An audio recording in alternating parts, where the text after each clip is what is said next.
Im Hamburger Stadtteil St. Georg, da hat eine Kita den Zaun ihres Außengeländes gesichert. So weit, so gut. Aber, Sie sehen es hinter mir, es wurde mit NATO-Stacheldraht gesichert. Der Grund: immer wieder dringen nämlich Süchtige auf das Areal vor. Auch blutige Spritzen wurden schon auf dem Gelände gefunden. Insbesondere Crack-Abhängige belagern seit Monaten die Straßen in dem Wohnviertel nördlich des Hauptbahnhofs. Die CDU kritisiert die Stadtteilpolitik, fordert vom rot-grünen Senat eine andere Sicherheitspolitik.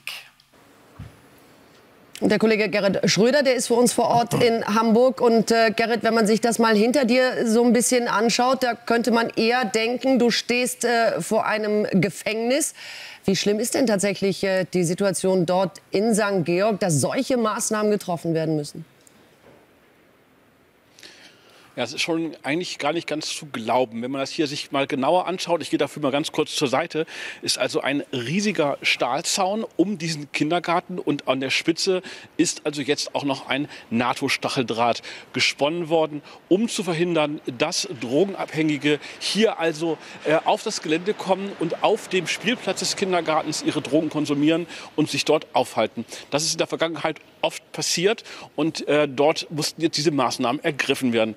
Ich hatte gerade eben die Gelegenheit, hier auch mit einem Anwohner zu sprechen, der hier genau neben der Kita wohnt, und er hat mir die Zustände bestätigt. Er sagte, nein, das ist nicht dramatisiert worden in den Medien.